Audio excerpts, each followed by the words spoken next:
Hello and welcome to the Bonus XP podcast, a podcast where every fortnight three friends gather around the internet campfire and each bring forward a news item or topic from the gaming world that we deem worthy of discussion. I'm your host, Luke Morgan. Joining me as always are my bearded boys, Conan What up? and Griner. Hello, how are we?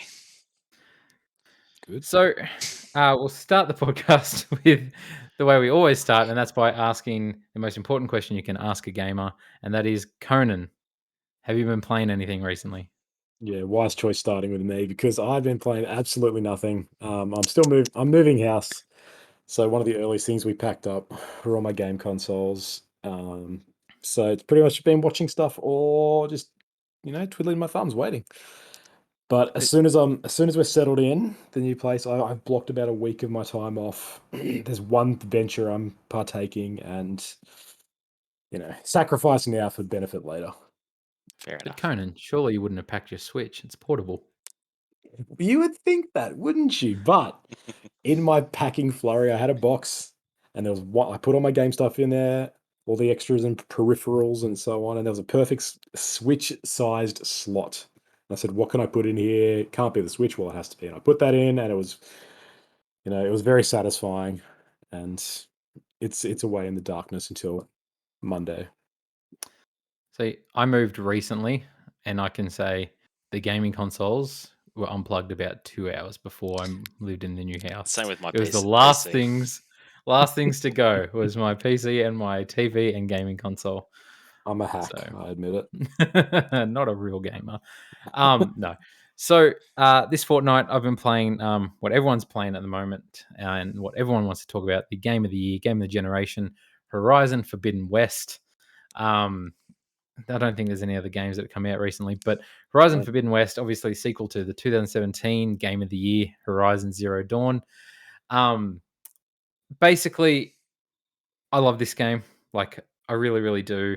The characters, I think, are really interesting. The main story, I really find fascinating. I love the old world aspect, and like the history of this world, the lore of this world, and the characters are just really fascinating. Like, well written, and like the voice acting is amazing. I feel like very high quality. Like Sony is usually known for with cinematics and stuff like that, and but like strong. Like, I feel like characters that are in the first one that I barely remembered have such more impact in the second one, and are very much more fleshed out. They come with Aloy on certain quests, and you like have that banter as you're playing.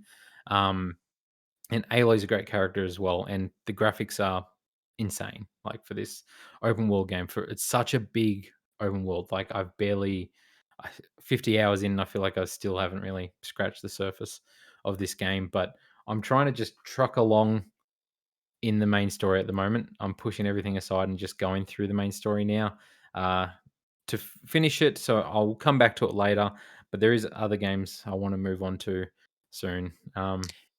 Griner. I feel like we've talked a lot in this podcast about like open world fatigue and how these games just we're a bit over the open world formula. How do you feel Horizon has combated that? So that's the thing. It all depends, I feel like, on your mindset. Like, it starts you with this big open world that's covered in fog on the world map, until you walk into that area, or you know, as you would remember, Conan, they have tall necks, which are these really tall dinosaurs, robots. In the first one, each of them are a puzzle, like to Yeah, find the way to climb up it the correct way, get on top, and then once you've overridden that machine, that portion of the map is uncovered. yeah, they're Um, watchtowers. Or yeah, watchtowers, basically, a cool way of doing watchtowers. I think they're way cooler in this one. Each of them yeah. are basically their own quests and really cool different locales where it's like, oh wow, that's really interesting that tall neck's in that situation, and how can I get to that possibly? Or I can't do that one now. I don't have that ability to help me get to Mm, that thing. Um, it's cool. but so it does all that. Question marks everywhere. Gives me PTSD of The Witcher 3 when I first played it. Mm, There's Oh just my question boy. marks everywhere. And like sometimes it's like I'll run halfway up a mountain, like, what is that question mark up there? And it's like, oh, it's this chest. And I'm like, oh, cool. That wasn't worth my time. Yeah. But sometimes it's a really cool side quest that you bump into, and it's like, oh, that's interesting. Yep. Um, so yeah, and I did get a bit burnt out in the grind of just trying to clear that with my OCD of trying to clear all the question marks before moving. Like the story's telling me I need to go to this part, and I'm like, no, because all this part of the map I've been to still has a couple question marks. I need to go back and find and Mm. clear them all off my map. Once I said screw that and I'll just focus on the story, I started enjoying it way more. And there's question marks still everywhere on my map, and I don't know if I'll ever get to them all because now it's unstoppable. There's just too many. There's too many, It's and I've been overwhelming. to like the whole map now. Um, but yeah, it's like it's really good. I just want to like I said this to you guys the other day, but um, it really does give me like Zelda vibes. Don't know like if on purpose, but I feel like a lot of people complain about how it lacked soul in the first one. Of like the towns didn't feel like towns; they felt like places you walked through. I believe there was a podcaster I know that mentioned that. That was his Um, whole hang up. Yep. exactly, but this one really has that vibe of like, oh, this is oh, what are the water people in Zelda? Zora. The Zora. I'm like, oh, this is like Zora's domain area. Like this is these type of because it's tribes. And this one is very much like, oh, now you're going into Tanakh territory. They're a tribe that believe this. So they dress differently. They have different cultures. They design their buildings differently. They talk in a different way. Like it's very fascinating. And I feel like all the tribes are varied and it makes it really interesting. But there's certain places in that are beautiful that are completely different than everywhere else on the map. And it's like, oh wow, this is cool. Like I really like this town, and I'll come back. This is the town I'll go back to if I need to go see a merchant because I like the vibe of this town.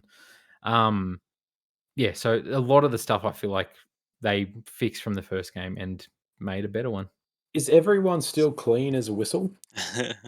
Despite sliding No, through dirt and swimming and covered in mud, no. you just come out beautiful? So I don't know if it's like obviously in Breath of the Wild the character animation was great with all the dirt that they got on themselves and We're everything over not time. That But does I'm just that saying like you literally get sunburnt in the desert. What are you talking about?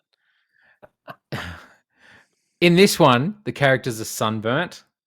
Do they get more The sunburnt the more time they spend in the sun? Yes. The tribes that are based in the sun are way more like they have a sunburnt type of skin. no, like, my concern is when Aloy talks in a cutscene, does she look like she's just got out of a five-star spa in Manhattan, or does she No, look like she's been slumming it like you would be in that situation?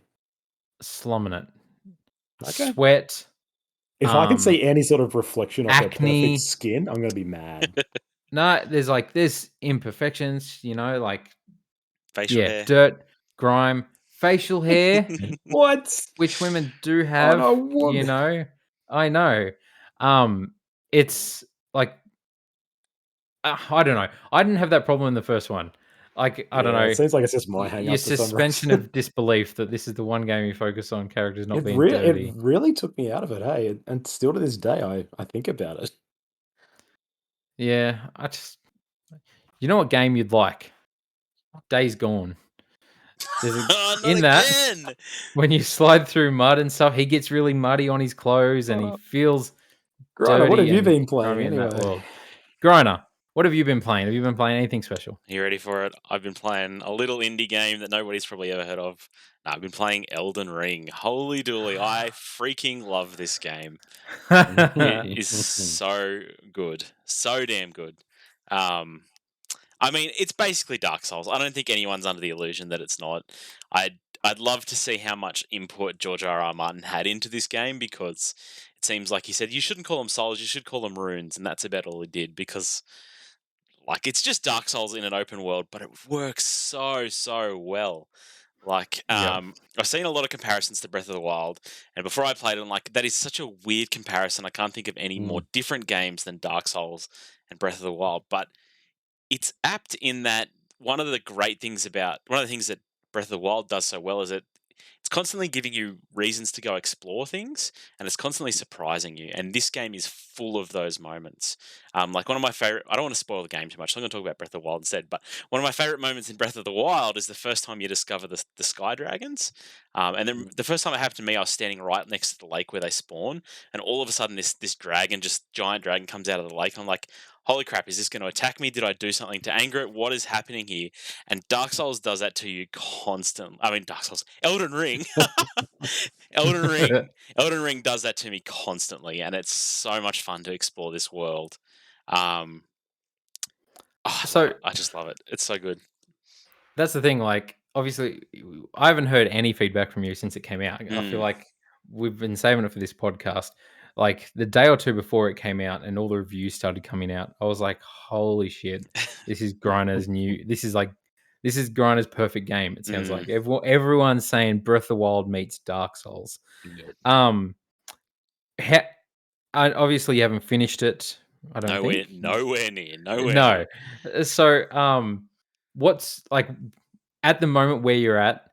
How do you compare it to like other Souls games? Like Other in Souls terms of games. on your list, like obviously you've said not Demon Souls, you should have, but Dark Souls was like the best game of the decade. Was. Is this the best Dark Souls? I think it is. Yeah, honestly, I do. Like, I love Dark Whoa. Souls for the impact Mm, that it had, like for yep. introducing us to this genre. I know Demon Souls came before it, but the thing that I really love about this game is that Dark Souls, even though the original Dark Souls, I think the level design is some of the best in all of gaming. Like, I still think about how intertwined that castle is, and how you can end up Mm, in just different parts of it from almost anywhere. You're still on a linear path. You still have, somewhere you've got to go, and you can get stuck on a boss, on some hard enemies, and you just like you have two options in Dark Souls. You have three options, I suppose. Go to another part of the map if you have one available, which you don't always, or farm up souls until you can beat that boss, or keep banging your head mm, against that boss.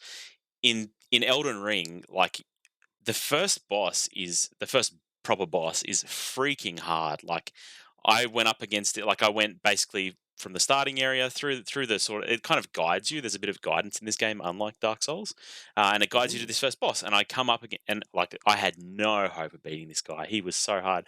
I was summoning dudes to help me, no chance. So I just went and did something else for 20 hours, and I have had so much fun doing these other things. And then I came back to Margit and like just kicked his butt. It was no problem. Like, you just have other options. You can go do other things, and everything I go and do is so fun and interesting. There's so many little secrets to explore, and it's kind of the opposite of having question marks all over your map. I was a bit worried about this before the game came out, because I'm like, I don't know how I'm going to cope without a journal in this game. Like, how am I going to cope without, mm, open world, without markers on my map? But if I don't know it's there, I'm not missing anything, right? And everything I discover is a surprise. So I'm not yeah. feeling like I'm checking off this checklist. It's just like, holy crap, what is that over there? I'm going to go have a look at it. And I do that thing. And then I might have missed 10 things on my right, but maybe I'll come back to them later. Maybe I won't. You guys playing this are going to have a completely different experience to me. And I think that's kind of Yep. special. Like, I really appreciate that about this game. And there's a huge variety of things happening in this world. It's not like, oh, I'm coming across this same, quest that I've done 16 other times in other parts of the world. Like, it's just, there's none of that. It's, yeah, Yep. Are I you really love it. are you keeping a journal? Because I saw a lot of reviewers and people were saying that you should actually keep track of what you're doing, and Yeah, they were saying it's a good thing. I have written a couple of notes. I feel like if I find a quest, I just go and do that quest then.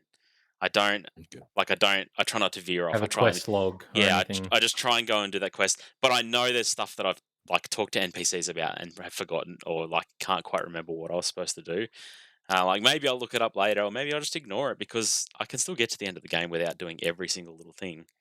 And it's just fun coming across these things and being surprised, and it's so good. And it makes for, I guess, each time you play the game, right, becomes a different experience then Mm, as well. If you do some new quests, like the third time you play through it, if you ever do, like, oh, I've never seen this quest before, and now this is an more exciting playthrough. Whereas if you do a completionist run, the second time it's always going to be slightly less than, or it won't surprise you. Yeah. Yeah, I'm already feeling like, man, I wish I'd played a real tanky paladin, like dude. Like I'm playing a samurai. I started as a samurai, so I've just got like dex weapons and stuff. But I wish I'd played a tanky guy who could heal. And I started a mage, and I didn't enjoy that. But yeah, really, really love this game. I saw someone else start as a mage and quit after 10 hours and restart as a new character as well. I But think every Dark Souls game I have done that. I've started a character, decided I don't like them, or I spec them wrong. And even though like the stats don't seem to, like you can easily go any way in Dark Souls games, I still like restarting. I don't know. There's something fun about those first few hours of the game. But I'm committed to this character now. I've put like 15 hours into him. yeah. We're going places, me and my samurai. So, well, we'll we'll get into the first topic. I feel like I have some questions, and I feel like this just relates to my topic. Then, anyway, Mm. so I don't want to rain on your parade. Like, You, obviously, you Don't hate let my me parade rain. though. this You hate my parade. obviously this is a contender for game of the year. I'm sure it's your game of the year until you play Horizon Forbidden West. Um, it seems like there's flaws in this game as a game design, like the fact that oh, I forgot what that dude said. Shit, I don't even know where he was or what he like. But that's on you, right? That Like quest is gone. But is it like really in like a role playing game open world thing? Should it not be fair to have a quest log? I can put a marker on the map if I want to. Like there are tools there to do it, and I can write Yeah, notes but outside of the world. I shouldn't the developer have put tools in to just do that though? No, it was totally. I wanted that before I played this, and now I totally don't want that. I'm so glad they didn't do that. It's the Which ultimate role playing, isn't it? Like in real life, don't you do what you can remember to do and what you wrote physically down? Like you don't open your HUD and look at your mini map every time you got to do um something at work. you obviously haven't seen the notes page in my phone. It's a bunch of tick boxes with my days. Yeah, but you I wrote every those. time I walk You into wrote those Woolies, notes down. They're your notes in your own words. I yeah, could do that because I'm on. not a video game designed to be convenient and have it done. I get it. I get the fun of it. This is going to be weird that we're bringing it up for a second time. The Witness. It was a game that people took notes on and had Mm, like this thing of like, okay, no, I've done that. I'll go back to that puzzle and like that's shapey and trying to solve puzzles. yeah, And it kind of sounds fun. I'll dust off my old leather journal and be like, oh, get an inkwell pen and start writing my notes. And like, Gangster. that's a fun journey. You know, I'm excited for Elden Ring. yeah, I want to finish Horizon so I can play it. sure. I do think it'll be great. I can't wait to play it. I am curious about a few things with it where But like I'm happy for you because I know the criticisms you're going to come up with, and I'm happy to give you my opinion on them. I don't think the journal thing is a thing at all. Like it fits perfectly with this world and with this game. fair enough, fair enough. That may just be me wanting to disagree with Jason Schreier, but That's what it all comes down should to. you in 2022 not be able to pause your damn game? We have lives, man. Like people are busy, people are doing stuff, people have Absolutely. things to do. I And was that if like it's not a game like it's I think it's a bullshit thing to say like it's a technical limitation because it's not. It's a limitation they put on themselves. it's a limitation of the game, but it's part of the game design. It fits perfectly with their online. Like their online is based around you being able to be invaded when you don't want to be invaded. But Yeah. But can so you not play offline? you can, and if you play offline on PC, you can pause it because someone made a mod for that. The Yeah, thing Yeah, but is, that's what? no. Anyway, that's a mod that a PC. If I play offline on That's my the PS5, experience I get. That's the I should experience be able I to get. pause it. I should be able to pause it though. I don't think it matters. I honestly, on Sunday, this is going to make me sound like a child. There's an ice cream truck that keeps coming around our town. With I know, for right? weeks, me and my wife have been like, we should just get one day. It came around on Sunday. I was in the middle of a dungeon. I literally I'd cleared out the room, so I went and sat in the corner, crouched, and went and got an ice cream and ate it for half an hour and came back. My character was fine. Nobody had attacked me. It was perfectly fine. I can also Was quit at any time, and as soon as I come back in, I'm exactly where I was. what ice cream did you get? I didn't enjoy it, but it was like it was a It wasn't soft. good. No, it's bad. It's not worth. It was $8 'Cause for a chocolate Yeah. dipped soft serve with nuts on it. It was not worth it. I live Yeah. out of town, Mm. and they drive past my house every Thursday night at 8:30 PM when my kids are in bed. And I'm Yeah, like, right. "What is that noise?" Who the I hell look is this outside, person? and out the front of my house, and sometimes they go on, like, a speakerphone and like, "Hello? Hello?" At And then they 8 o'clock play at the night? yeah, legitimately 8:30. I'll send you a video next time, but I'm Please do, like, that's I've never gone out creepy. because I never have cash on me. Do they have an FPOS terminal? They do. Oh, Information you probably Stupid. don't need, but it's not worth the money. damn. I can assure you it's not. But anyway. That's disappointing. And anyway, speaking of disappointment, fair enough. But what if it didn't go smoothly? What if your 6 hours of progress But it's was not. It's never. gone? It's never. It's literally never 6 hours of Okay, progress. Like, I might have fallen there and dropped my soul. Sure, this game gives you more checkpoints than any Dark Souls game ever has before. So, interesting um, that you say that because I've heard different. I've okay, heard people lose 10 hours of progress because their system crashed while they were playing I and they find hadn't saved. They said they're like, the game doesn't auto save for you. You need yes, it to does. constantly quit the game and save. No, you don't. I've seen multiple posts about this. So I'm not saying you're a liar, but if Look, you're saying the dudes on the forum are, I I'm am just saying because there was my a dude who today his PS5 hard crashed and the 10-hour session, he put in a 10-hour session, good on it, God bless him, overnight was all gone because he hadn't manually saved or gone to a thing to save. that's not my experience. The game crashed on me at the end of a dungeon right after I defeated a boss. I was annoyed. I'm like, if I have to beat that boss again, this is going to really suck. It was fine. I spawned at the top front of the dungeon. It was not a problem. Was there a bonfire or something like that you I did at went the end? no, Okay. no. I Um, was literally on a load. I crashed on a loading screen, so maybe that's the difference. But I see the game like do the little autosave symbol every few minutes, all the time. Every time I pick up an true. item, it does it. I've never. It's the exact same system as every other Souls game, and I've never had that problem. Fair enough. Fair enough. If people are, that's unfortunate, and maybe it's a console thing. I don't know, but personally, I've never experienced that, and I have quit the game, and I have had it crash on me, and it's not been a problem. So, do you think this game deserves the scores it's getting? Yes, and this game runs like trash on Technical my computer. flaws and all, Yes, really. yes, because sometimes a game is more than the sum of its parts. I would say Breath of the Wild is also that. So Breath of the Wild runs like trash, particularly in one area, but there's lots of places where the frame rate drops really, really low in that game, and it's pretty abysmal. But Yep. that game is doing something special, and it deserves to be praised above its technical limitations. Does Are they a problem? Yes. I wish I wish it ran better on my computer, but I also expected nothing. Like, I expected it not to run on my computer because I'm under spec, and it runs pretty but well. okay, but like people having the same problems on like next gen hardware, Yeah. like where games that opinion or whatever, but games that are like graphically more impressive, big open worlds filled with more stuff are running at 60 frames a second, no problem, no dips, no crashes.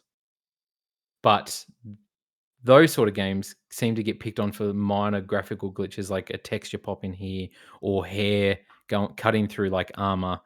But this game's having like crashes and frame rate dips and all this sort of stuff. And it doesn't seem to get in the way of a review. No, not many reviewers even mentioned it when other games seem to get this mentioned, but this game gets perfect scores. And I disagree with Breath of Wild. I don't think Breath of Wild should have got perfect scores when it was running at below 720p Yeah. at 20 frames a second. It shouldn't be perfect then. I Give it a 9.5. That's a high praise for like a piece of media. I disagree. I just don't, because like I said, I think games, and I think it's the same in movies too. So you get indie movies that do something really creative, really interesting. First time a movie's ever explored this. It's shot on a budget. It doesn't have, great effects or whatever, but people still love these movies and give them high scores because they're doing more. Like, they're more than the sum of their parts. They're doing more than other games do. Okay, but okay, Conan, you're the film guru here, I feel I like. am. That's true. But would not like the comparison here be this little indie film budget shot, but if like the cinematography was really bad or like the camera cuts or editing was bad. Like that's a technical issue, but the story's great. But like the editing's really weird, just cuts to black here and like does this or scenes are cut off halfway. Like, I don't know. If But the it's frame a rate movie- it's dips a in a movie. movie and people start walking and talking in slow mo, I mean, that's a flaw. that literally happens in Mad Max. But it's Yeah. this movie changes cinema forever. I mean, That's the It- comparison. Well, holy in my shit! It's got to opinion. do a lot in its other parts. Then Exactly, that's what it does. Dark Souls does. I mean, Elden Ring does so much. Elden Souls. Elden Ring does so much in the other parts that I think those flaws can be overlooked. I personally do, because I would give this a perfect score despite it running like trash on. Well, not trash. It just doesn't run amazing on my computer. But also, a lot of I don't think people are experiencing that so much on next gen hardware, which is where I think a lot of reviews have come from. Like, people are calling it out for having, like, it's a mixed score on Steam right now, which means What's like its score on Steam? it doesn't. It's just mixed. They don't give a number. Oh, okay, So because it's mixed. usually is PC not the place you'd expect it to run best? Like, especially these games. No, not these games. Really? They always run terribly. Yeah, or generally, Ah, like the okay. original Dark Souls when it came out on PC was just atrocious. that was notoriously bad, wasn't Yeah, it? but modders fixed it, and everybody loves it. But then that not bad game development if you can't have your game run properly, but modders can Yes. fix it for you? Yes. Then so why should they get a perfect score and be rewarded with the game of the year? You could barely make it run on a system, but here you go. I don't think that's the experience most people are having, by the way. But isn't it the nature of how games are made? They're made on a certain type of hardware, and so to translate them over is really difficult to do. That's why PC development is notoriously difficult, because like you can test on one piece of hardware, but it might not run the same on another. And the reason why people kick up a stink about it on PC is because they spend $5,000 on a new PC, expect things to run really well, and they don't always, because they're not optimized.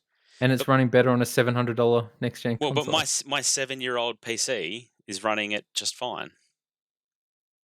You said it ran like trash. No, it's running it fine. It's running it fine, but I have to have everything turned down, I guess, is the thing. Does it look like a PS1 game? No, not at all. Looks like a PS4 game. That's an insult these days. I guess so. I don't care. I'm still loving the hell out of it. That's what's so good about this game, is it's like it's better than its graphics. Like, it's more than the sum of its parts. Yeah, like, okay, I get it, but to go into that, I'll forgive Elden Ring for that. Then Breath of the Wild was designed for one console. It's a Nintendo. It's never going anywhere else. Why does it run like shit and still get praised as the best game of all time, even though the real, like, a better game of it came out 2 weeks beforehand? Well, nobody believes that.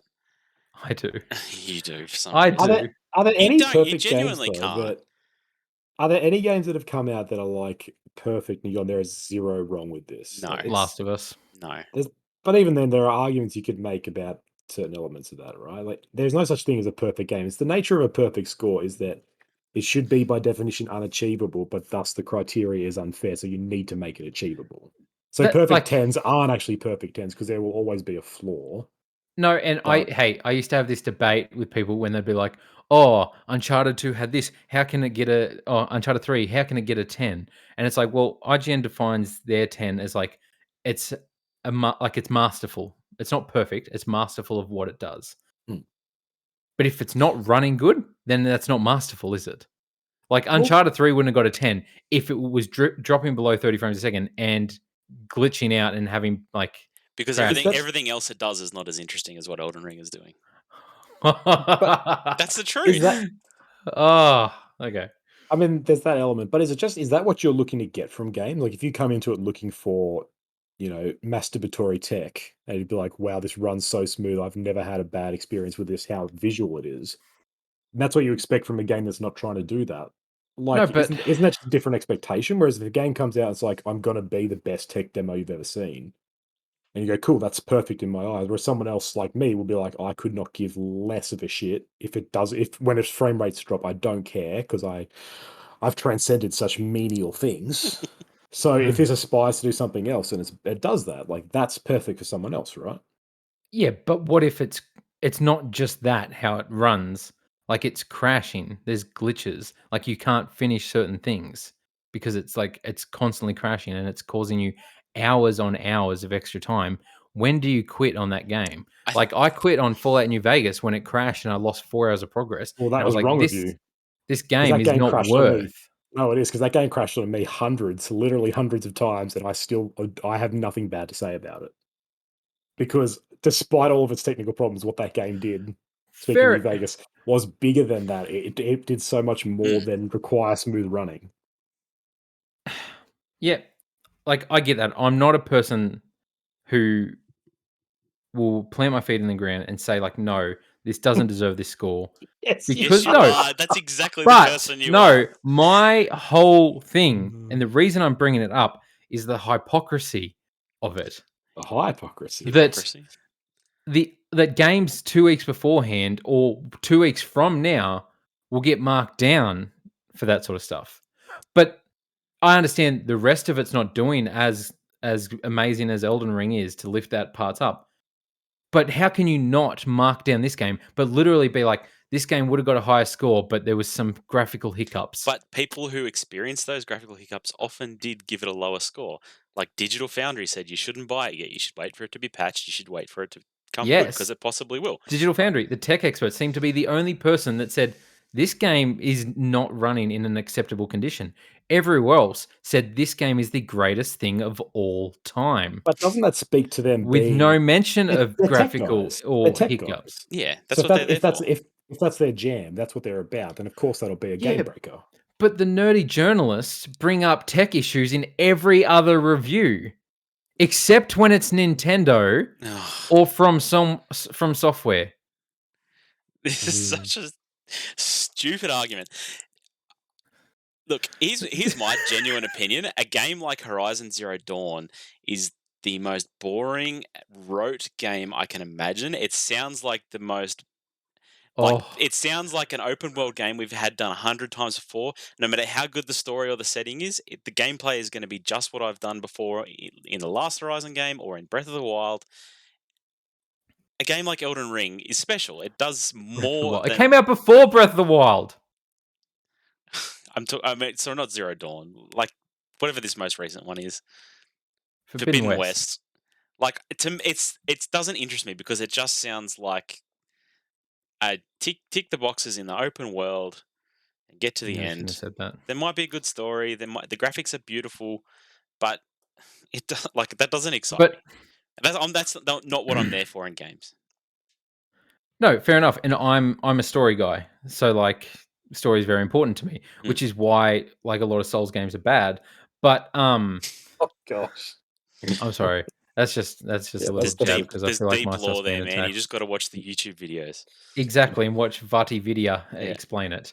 Yeah. But my issue is, why does Horizon get marked down then for that stuff, but it doesn't get marked down for Breath of the Wild or anything like that? Like, I can't make my point any more clear. I don't think. bias. I don't. Definitely not. But Well, anyway, anyway, my topic is that there's a Nintendo bias in the gaming industry. what's your proof? So pretty much any top 10 list of all time, or any reviews that gave Breath of the Wild or Super Mario Odyssey a 10 out of 10, is all the proof I need. I'm sorry, but 6 of the top 10 best games of all time are not Mario games. It Yeah, wasn't like, 6. It was 3. it's like It we was it's like 6 in the top 11. but it's like Ryan mentioned, aggregates are a weird sort of score for that. You can't But it's not aggregates. We're fully not talking about aggregates. We're talking about people's lists. Like Really? IGN listing their personal ones, where aggregates don't give a shit because they put stuff that they gave an 8 out of 10 higher than stuff they gave a 10 out of 10 and think it makes sense. But I don't why understand does what you're saying. Mario and Zelda games, like, it's like Right, as if it's a given. hold on. Like, For the audience, the list he's talking about is IGN's top 100 video games of all time. They did this in 2021, and the top 10 list is Breath of the Wild at number 1, Super Mario World, Portal 2, Legend of Zelda: Link to the Past, Super Metroid, Mass Effect 2, Super Mario 64, Red Dead Redemption 2, Half-Life 2, Disco Elysium, and number 11 is Super Mario Brothers 3. It's got lazy at 10. What up? Yeah, I know. I know. That's tight. And that's what a another, joke. like, that game, like, you know, you're just clicking around the screen. There's not really that much gameplay there. People could say it's the most boring game in the world to play, but it does interesting things. It it covers topics I don't think I've ever seen any other game cover. It has mechanics in terms of like RPGs and dice rolls I don't think I've ever seen any other game do. And I think that's why it's in this top 10. Not because of its graphics, not because of how well it controls. Fair enough, but is Super Mario World 2, Super Mario World 2, Super Mario World, the second best game of all time? I mean, if you all games of all time is the weirdest thing in the world anyway, because how do you compare Super Mario World, a 2D game that came out in whatever it was, 1990 whatever, to Breath of the Wild? Like you can't even, it's hard to compare those two games unless you look at the impact they had at the time. In which case Super Mario World absolutely deserves to be on this list. If you go off impact alone, 100%. But then Not just an impact, but so that game is still fun to play. I will. yeah, but it's like I don't know. It's not like then part of the list is like, okay, this is impact. But it's like, okay, well, no, now Disco Elysium did some stuff. Didn't have a game changing impact on the like the world or anything like that. But now we'll put this in the list here. I just don't see how these games rate higher than some games that Don't say some are games. Say the games you mean. The Last of Us. Last of Us. Like Last of Us is a better game than Super Mario World. And on your list, it would be in the top 10, probably be at number 1. But this is not your list. We had this argument Portal last 2 week. should be here. Legend of Zelda, Breath of the Wild, Legend of Zelda, Link to the Past. Look, Conan, you know me. I'm an Ocarina of Time fanboy. It's not the best game of all time. Ocarina of Time? Yeah. It probably is, though. It really is not. Like, it really isn't when you look at it really. in the grand scheme of things. And like, No, I can understand if we're talking most influential things. And yeah, the story's amazing or whatever in that game. That game holds up to this day and is still so fun to play is kind of amazing. But is it without nostalgia? Yeah, 100%. Grana, you've never played it. I don't think Grana could play it and be like, this game's amazing. I don't think Grana would place it at the top of his top 10 of all time list if he played it right now for the first time. No, but that means it hasn't held up. No, wrong. Because it's nostalgia. And that's just what I'm sorry. I'll let you talk, but I'm just saying nostalgia is why there's a Nintendo bias. Because all of these like left-leaning game journalists in our industry at the moment grew up in Nintendo land. And so they praise these games as the best things of all time. When really, if it's a nostalgia list, then yes, say the top 10 best games for nostalgia reasons. Then you can disclude The Last of Us. Then you can disclude other games like Metal Gear Solid or anything like this. Disclude is not a word. Exclude. No, there's two things to rebut that. Number one is you're saying that Griner would enjoy Zelda now, so it's thus not playable isn't fair. Because it's like the Seinfeld debate we've had since the dawn of time. Everything Seinfeld holds up. No, it doesn't. It's not funny. It really does. No, it's Seinfeld's timeless. Seinfeld is so bland. It's so plain because everything's replicated. The same thing with Zelda. If Zelda seems plain to someone coming at it today, it is purely because they're like, I've seen this game. I've played this game. I know everything about this game from memes. Like, this game is ingrained in our social fabric and the cultural dynamic of the West and the East, of everywhere. Everyone knows Zelda. And so to play it, it's like, I'm playing something I already know. This isn't interesting. So that's not nostalgia. That's just a matter of Grant has already played 80% of Zelda with never playing it because he plays games. And to rebut your second part about nostalgia, I recently bought for my birthday, I had to buy my own present. That's another story. I bought this great thing called the Nintendo 64, what was it, like complete compendium? Basically by this games journalist called Mathis Menene, or Menet, I'm getting the name wrong.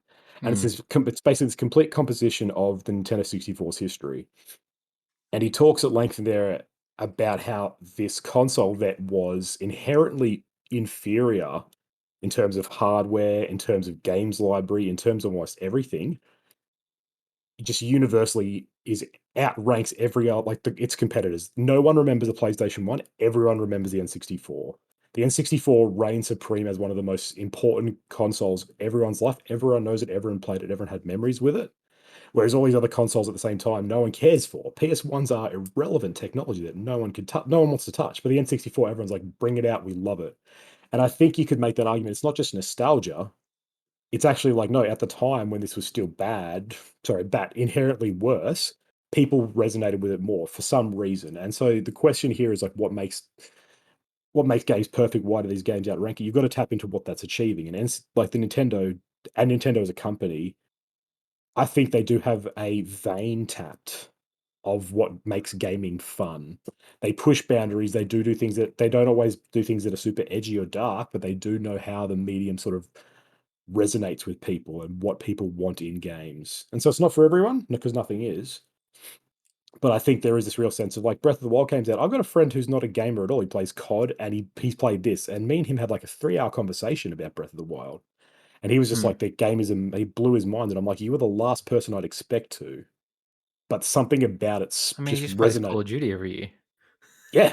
And like to have someone who just plays COD come in and be like, I love this game. But he's also, I don't touch other open world games because I'm just not interested in them.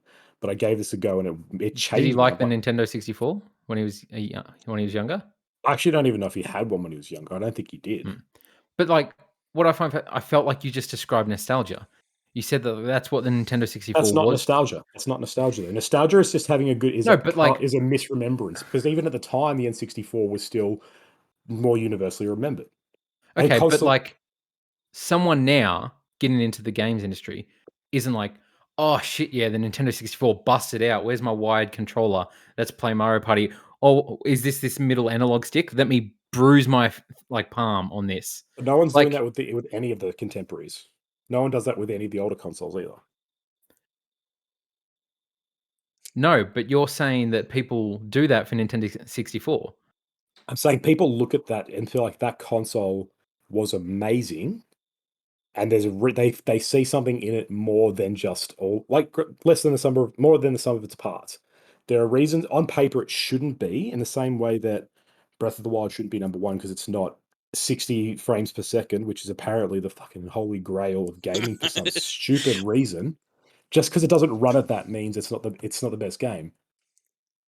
But those games were so much bigger than the limitations placed on them. They did something exceptional. And it's not just nostalgia of, oh, I remember playing that as a kid. It's a element of I've played those games as kids. I also played PlayStation games, but no one remembers those. But everyone knows Nintendo, even though it's sold less, so there was actually less of it in the world. So thus the nostalgia shouldn't be as strong. The nostalgia should be for PlayStation because it outsold like 2-1 of N64. So why are we still having this conversation of how much we all adore Nintendo? But it's not just about It Nintendo can't be 6. nostalgia. But it goes deeper than that, and it shows like when the NES came out and it sold out like hotcakes because people had nostalgia for that. Nintendo was around before PlayStation 1. The people who are reviewing games and making these top 100 games of all time lists were playing the NES and playing all that before. That's why they're putting a bunch of NES games as the top best games of all time in 2022. I Like, guarantee these people were we, playing PlayStation 2. we we ran through the top 10, Hmm. but literally 4 of the top 5 is Nintendo games. But Nintendo has been doing this for a very long time to a very high quality. Like, I can think of like 2 games on the PlayStation 1 that I think deserve to be anywhere near this top 10. Metal Gear Like Solid, Metal Gear Solid. I can't even think of a second one. Final Crash Fantasy Bandicoot, 7. That's probably it. Final Fantasy 7, Resident Evil, Hmm. But Resident Evil's like, Silent Hill. I don't agree with any of those though. Like, I don't have any nostalgia for any of them. I don't have any love for any of them. I don't have any desire to play Yeah, any of but you those. have nostalgia for Oh no, these. I really want to play. If they give me a decent version of Ocarina of Time to play on my Switch, I'm there. I'm interested in playing that game now You in just buy a 20 in 3DS. 2022. Okay. I just I think there's a clear thing that Nintendo get away with stuff in this industry. The fact that they can charge $70 for 3 old Nintendo 64 games put on one cartridge that they say is only available even digitally for 4 months before Gangster. they artificially remove it just to make more people buy it. $70 and they didn't do shit to them games. And I They're don't. literally a straight port, but yet people complained about having to pay $70 for remastered Crash Bandicoot games after 20 years. And they were remastered from the ground up in 4K, 60 frames a second, fully done. Like they weren't the original game. They were new graphics, redone, rephysics, and people complained, these are 3 old games, $70. But Mario Nintendo selfishly slap $70 on that. Nintendo fans will eat that shit up, and it'll be on the top of their Game of the Year list at the end of the year because But fuck, it nobody was had that good. on the top of their Game of the Year list. Nobody did. Everybody called that out for being a bad deal and for And being they a bought bad it. port. Because people like those games. People don't like Crash Bandicoot as much as they like Mario. I'm sorry. It's just not I do. how it Crash is. Bandicoot's way You better than do, but Mario. you are an Because you're outlier. nostalgic. Because you have nostalgia for Crash Bandicoot, Luke. No, man, I'll play the new ones. The new ones are great, better than the old ones. At least they remade them. But Exclusive to Xbox. hey, now we have Ocarina of Time that looks worse than the original one somehow. That's a whole other. Worse than the original. Literally everybody called them out on it. Nobody said this is defensible. Everybody said this is bad. People on Twitter called it out. No, every podcast I listened to said Game reviews this and stuff didn't know. They did. They absolutely did. They didn't review this game because it's not a game you can review. It's like a package. It's a repackage of an old game. But those games are still good, even if they're a flawed remake. They're still games people are interested in more than they're interested in Crash Bandicoot. I'm sorry, but it's just how it is, Luke. I know that's not for you. I know that's not you, but the majority of people it is. Fair enough, and we can say that 4 of the best games of all time are all Nintendo exclusives that these people just happen to grow up playing. But all I just want to say is if Breath of the Wild wasn't called Zelda, the exact same game, take all the Zelda stuff away, even still have the main character's main words be ugh and stuff like that, and call him an amazing character and a great story, God, it's heartfelt, all this sort of stuff. If that same game comes out on another console, it's not lauded as the game of the generation. If that game does not have Zelda on there, it's not getting 10 out of 10s, especially if it's on another console running at 720p and 20 frames a second. It's getting 6 and 7s. I guarantee it. Well, firstly, but the Switch is a weaker console. It's just expected. Yes, exactly. Bullshit. It came out in 2017. It shouldn't have been a weaker console, though. It can and should be. It's but like, it just it's is. a quarter It just of the is. size. You can't say it should be a better console and then mark the games down because the console is not as good. That doesn't make any sense. I can buy a coffee mug that doesn't fit lots of liquid. Doesn't mean it's a worse coffee mug. It's just a different coffee mug. Right? Okay, no, but if Horizon Forbidden West ran bad because on PS5 the hardware's bad, it would get bad reviews. But it's not. It's on a PS5, which is supposed to have good hardware, right? And so is the Switch. No, the Switch was meant to have better hardware than the Vita did in 2013. And I assume it does. I don't know tech specs. Not really. Games on Vita look better than Switch games. Anyway, look, my response to that is, I think, that there's a movie that came out that I know you loved for some reason, Luke. It's called Tenet, right? It's by everyone's favorite. Don't say I loved it. Don't misrepresent me. I enjoyed it as a return to the cinema. Tenet is an interesting film that I think about, where that film still has a huge amount of fanboys, and I think it's entirely because it's a Christopher Nolan movie.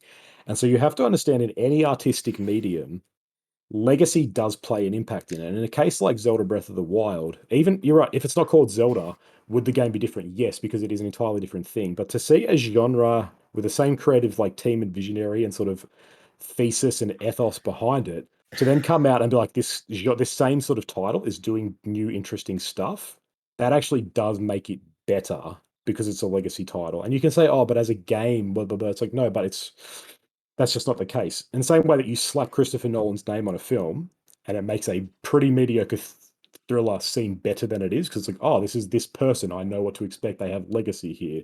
I'm bringing baggage to this, and that warps the experience. In the same way you play Horizon Forbidden West, that is different because you've played the first one. Whereas if this was just a whole nother game called, I don't know, Coastal Edge, Desert, something, and you can use Zero Dawn as the example because it was a new IP 4 years ago. But if they made Forbidden West and didn't call it Horizon Forbidden West, you would now be like, this game is a hacky rip-off of Horizon Zero Dawn, and you'd be like, this game deserves zeros, and everyone would be like, no, but it runs smooth, and you'd be like, no, rip-off. But Breath of the Wild wasn't like. But Breath of the Wild wasn't like previous Zeldas. It was a new thing, and but that's why it's valuable. You said it, and it's true. But here's the thing: no reviewer praised Tenet. Everyone shitted on Tenet. So don't. That Nolan's name did not save that at all. Film bros still love that movie for no reason. It's got cool effects, but the thing is, and we'll leave it here. I don't want to get too heated. It's only been a 45-minute argument about this. I'm just saying, and you just confirmed it, Lo. If Legend of Zelda was called something else, it wouldn't be on the top of this list. 100%. I don't necessarily agree with that statement. But as Conan said, you can't separate what has come before, the baggage that comes along with the Zelda name, from that game. It's not the same game then. But you can, because it's a reboot. It's not like continuing a story of anything. It's literally another voiceless dude with ears and long hair. If that game released and he had black hair and his name was Lunk, What is this argument? I'm just saying he's only getting that name because of its Nintendo and because it's Zelda. Same as Mario Odyssey would not go to tens if it was a different character and not Nintendo property. But there's a Nintendo bias in the industry that adds an extra 1 to every review. Instead of being a 9, it's a 10 now all of a sudden because it's a Mario game that's good. And we didn't expect this. We were playing 1-2 Switch. Look at this. This is amazing. It runs bad on their brand new hardware, but that doesn't matter. Doesn't matter. Well, I love Nintendo. Now, just wait. I just want to say as well, that's a bullshit argument. Breath of the Wild, because Breath of the Wild wasn't frigging designed for the Switch. It was designed for the Wii U, a generation prior, and then got ported. It should run better on the Switch. We've already argued this though. It's more than the sum of its parts. Like should you hold it back because of its poor running? Some people did, absolutely, but others were able to shout look out past to Easy it. Allies. Other people were able to look past it and say, "Look, this game is doing more than other games of its ilk have done before. This is worth praising." Yeah, and they did that because it was called Zelda. No, because I still think it was called something else, and it was, as long as it was the exact same core gameplay and it did those interesting things, still people would be loving this game, no matter where it was. In the same way that Horizon came out as a new title and people loved that. Like it doesn't need the name to be taken seriously. People looked at this open world game with dinosaur robots and were like, "This is good." People would have looked at Breath of the Wild and gone, "This is good." And whether it would have been, no, keep going. Sorry. like, I mean, it's kind of moot to argue the point. Oh, they wouldn't know because we do not know. But the game still would have been praised, quite possibly praised more, quite possibly praised less. To also see, like, I think there is a real sense, especially now in the industry, that when, like with Disco Elysium, an industry comes out and does something slightly new and different, and they go, "You deserve praise for taking that risk." If Nintendo came out and said, "Here's a random open world game that's not a continuation of our tried and true properties," people might have even been like, "This is actually the best game ever," because it's this brand new thing they've tried. And we don't know, like, so potentially it's actually being held back by being a Zelda. Possibly. Well, it's not being held. It's on the top list of all time. There's no IGN, way of it's held. IGN. No, but everywhere praise it as like one of the best games of all time. Because And it is. yeah, we'll never know because you know what? We're here 50 years later and we're still getting Mario, Smash Brothers, and Zelda and Metroid. No new IP. Like, simple as that. They'll just keep going to this format. Mario Kart 8 came out like 15 years ago and we're getting a DLC for that still. But not another. But nobody's you like bring up this stuff that nobody's agreeing with is good. Like everybody's like, no, they should just make a new Mario Kart. Every opinion I've heard is like, it's cool they're bringing out a DLC for that, but they should make a new Mario Kart for the Switch. But maybe they should make something new. In general, absolutely. But not even a new Mario Kart. Make something new. Do something creative in this industry instead of just pushing out another one of the same games that will get another 10 and then will be added as number 6 on this list next year when they redo this list again, and it seems to change every year. I think the person with bias is you. PlayStation, while PlayStation makes new IPs like Days Gone that get criticized for its technical issues. We need a Days Gone jar. We can put $1 in each time we bring it up. I will endeavor to mention Days Gone at least once on every podcast. Gross. I'm gonna play that game just so I can shit on it. Because please do. I'm like, this is the Breath of the Wild I was waiting for. I hate Smash Brothers. I wish people would stop playing Smash Brothers, but you guys are here going, "How good Smash Brothers?" They're never going to make one again. You're part of it, Luke. Good, thank God. Sakurai's done. Oh, they will. They probably will. But 40 years from now, we'll be getting Smash Brothers Ultimate again. Just the same game released again. I don't think you can. I don't think you can say Mario Odyssey is very, very similar to Mario 64. Like they're very, very different games. Just like Breath of the Wild is completely different to the Zelda games that came before it. Like they are remaking these games, but they're very different games just because they have the name on there. Yeah. But Nintendo's a different beast too. Like that's why people come to Nintendo for these characters, for these games. They don't like I don't know. It's a weird argument. I get it. It's their properties, and that's the brand, and they hold their brand. And this game, Breath of the Wild, is still as much as it was 6 years ago when it came out. But anyway, that's my piece. Griner, do you have a topic for us this No, I week, think we've or was covered it it, just and we're Elden Ring? yeah, pretty much. Conan, I love Elden Ring. I think it's giving me eye strain. I wish I was playing it right now instead of having this argument. In this Conan, conversation. lighten the mood to finish us off for the week. Metacritic score of 99 out of 100. It's Ocarina of Time, everybody. That's the best game. Screw you all who think it hasn't aged perfectly. I Look, love Ocarina, man. I love Ocarina. I don't Majora's really. Mask's a better game, but Oh, that's an interesting conversation. We should play both of those on a 3DS, and then we can talk about that. Oh, play it on the God, Switch now. 3DS. It's on the Switch. Yeah, It's but a are they bad good? port though. Yeah, Yeah, the that 3DS doesn't matter. versions are perfect. Like, it's so good. Look, I have no real news. I feel like all the news has been dominated by Elden Ring, and everyone has just been like, Really "Holy has. crap! This game has somehow has exceeded our expectations again." Now, there was a lot of build up to this that I think we were all a bit skeptical. We said in our Game of the Year predictions, and anticipated game, this was our most anticipated, but there was an element of cautious optimism where I think we were all wondering, what if this is where they drop the ball? What if this is where Miyazaki just takes a huge steaming hit on the bed? Because everyone does that at least once in their life. And in light of that, I was thinking, what other games exceeded our expectations like this? Because I think we've all had those, right?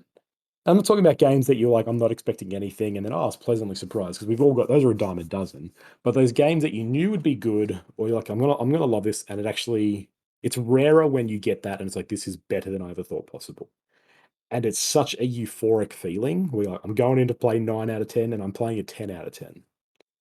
So I guess what games do you guys have any of those? I'm sure you do. I missed the brief. I didn't realize that was the criteria, but I can give you my list. Some of them fit that brief, some not so I mean, much. if you've got one that really is you didn't expect much, I'm curious about that as well. So I mean, most of mine are pretty recent because that was what I could get to come to my brain. But Pokemon Legends Arceus, I talked about it at length last week. I didn't have huge expectations for it, but that game blew me away. Loved it. Finished the Pokedex. Did everything I could in that game because it was just such a breath of fresh air in the Pokemon universe. Halo Infinite, I like after Halo 4 and 5, I thought 343 is not going to manage to make a good Halo game, but particularly the multiplayer, obviously, Halo Infinite is like chef's kiss, amazing. But even the campaign, I really enjoyed it personally. Like I had a lot of fun with it, and I'm really keen to see what they can pull off next. Uh, Inscription, I remember seeing Inscription like at on an E3 reel, and just thinking, oh, we don't need another roguelike car game. Like we've got Slay the Spire, we don't need any others. It's the best one. But Inscription is something else. It's something beautiful. Love that game. And then the last one was God of War. This is probably the one that fits your criteria the best because I knew it would be a good game. Like I had played, I came to it very late. I heard this might appease Luke. This might put Luke in a better mood. I feel good. I'd heard Game of the Year talks about it and it being right near the top or at the top. And then I borrowed a PlayStation off Luke and I had The Last of Us 2 and God of War. And God of War was the game out of those that I enjoyed playing the most. I just really loved playing that game. Very, very fun. Mhm. I've been tempted to buy it on PC to play it again, but I think I'm just going to have to hold out for the new one for Ragnarok, and maybe try and snag a PS5 somewhere along the way. Yeah. Okay. Now, Luke, just as a caveat, you can't talk about Days Gone in this segment. Oh damn it! Oh, Our mailbag is inundated with people requesting us to stop bringing that up. no, there's dozens of us. The fans are out there. Dozens. I was gonna do a quick shout out to Days Gone. Just to people's surprise, I wasn't expecting it. I wasn't expecting to like it. It was the first party Sony game where the previews, and anything I saw of gameplay, I was like, oof, I don't know. I was like, I feel like this is going to miss. And then when reviews came out, I was like, I knew it. I was like, I just knew there was something off about this game. Had a bunch of graphical issues. I ended up really enjoying it, so it did exceed my expectations. Um, what comes to my mind with this, I would say, is the first Red Dead Redemption. I was never a big Grand Theft Auto guy, like, or so I didn't really play Rockstar games. I didn't play Bully, so I didn't really have much experience with Rockstar. And I was like, okay, this is Grand Theft Auto cowboy version. Grand Theft Yeah, Horses. yeah. Well, this will be fun. Everyone's talking about it, so I'll buy it. Obviously, one of the best games of all time. Probably deserves to be in that top 10. It's amazing. It's like I love the world of that. I got so immersed in that game. Like just wandering the land and like the music and like the little touches of music where it would pick up and just like the strangers you'd meet, the weird adventure you'd come across, tying people up and chucking them on the train tracks. Funnest thing ever. Showed my niece and nephews when they were very young. It was kind of messed up, but I was like, "Hey, I'll skin Happened this to you. cow. Watch this." It seemed like a really big world, and then I think Red Dead 2 just topped that, and what I think is possibly the best open world game of all time. Red Dead 2 is amazing, like just for detail. Like that world is packed to the gums of detail, in every microscopic way. Um, a game that I would say took me by surprise because I don't like the genre. I like not a fan. I'm not a big anime guy. Obviously, I like Dragon Ball Z because it's the best anime of all time. But like, I did not think I would get into Persona at all. Um, when the Vita came out, everyone was talking about Persona 4, even though I know Persona 4 came out on PS2, but Persona 4 Golden was the Vita version. Everyone was talking about it as the best Vita game. It's like, I need to play it because everyone's talking about it. And I made this investment for a Vita. I made the investment for the 8 GB memory card for an extra $200. I need to play something on this thing other than Uncharted Golden Abyss. So I played Persona 4 and like I'll always remember that month of playing that game where it's all I could think about. I went to work. Me and Grant worked at the same place. It was there. I was upstairs. I would bring my Vita to work as soon as it was my lunch break. Pull it out of my bag, sit it on the desk, put headphones on, play for an hour till the end of my lunch break. Put it back, go home. My trip home at the time because I was young. My mum would drive me home because I lived there, and I'd sit in the car, pull it out, play it the whole trip home. Get home, go in my room, lay on bed, sit in front of my 80-inch TV on my Vita screen all night long playing Persona 4. And that was that month for me. It was like every day and blew me away that like it's easily my favorite JRPG. I'm not really into JRPGs other than that, but just that world, those characters. When I that finish that game, I feel like everyone has these sort of games where you finish it and you're like, oh, like that's like finish. That's like when you finish high school, and it's like, there goes my friends. Like, oh, Mm. that's like a really bittersweet moment that I finished that game, Mm. and that game defines that for me. Like when I think about that moment that we have, it's that game and finishing that game because you're literally, it's literally like they're teenagers in school, and like it's like you're there for like a year, and then you're heading back to the city or whatever your character is, and it's like this. Yeah, it's such a great game, and that blew me away, and I did not think I would like it, especially turn-based combat or anything, because not my vibe for any other game or any other game since. But that one hit a sweet spot for me. Well, yeah, Conan, Persona. Never got into it, but a lot of people love those games.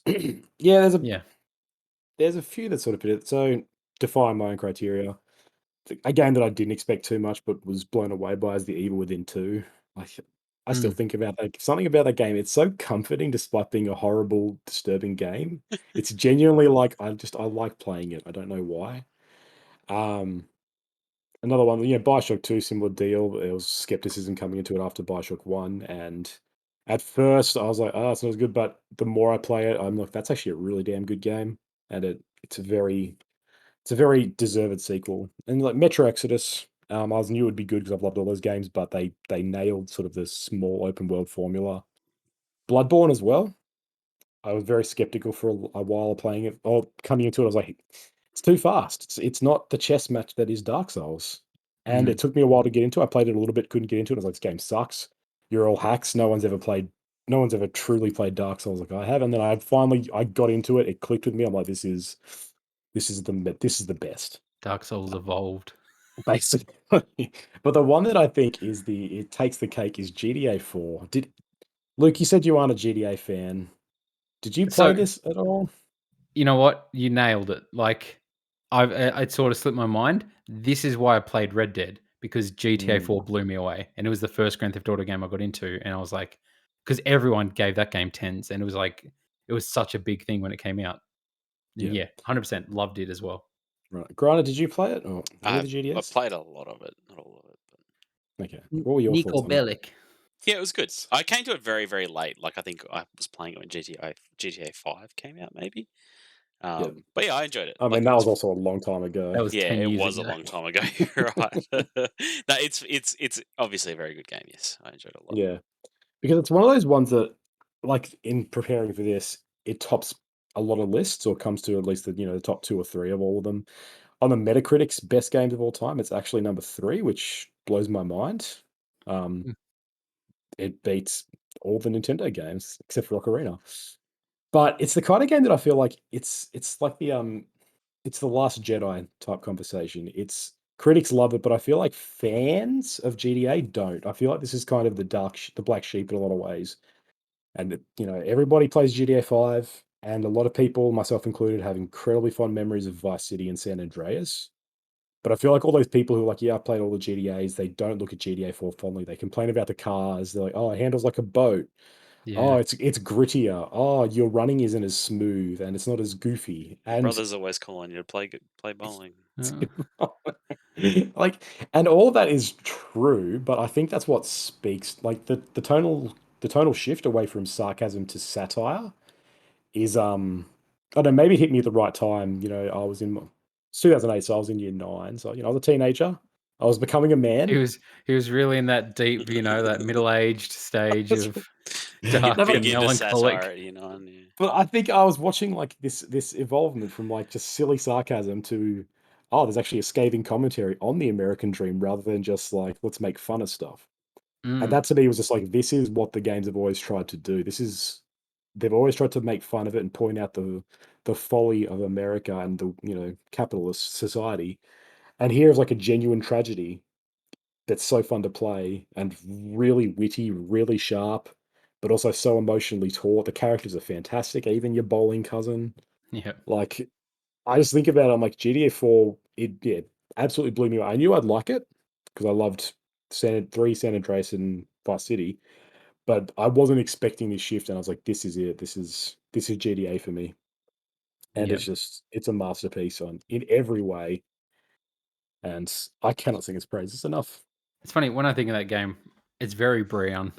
It's very gray. Yeah. Like, and just, like, very, like, when you picture other GTAs and they're very colorful and bright, Yeah, it they've got definitely has palettes. a this art style that stands out from the Do you rest, remember that but was a thing for a while though? Like there was a whole generation of games that were just very, very grey and Yeah. gritty. yes. Yep. Early that generation, like 360 PS3, Mm. everything was just sepia.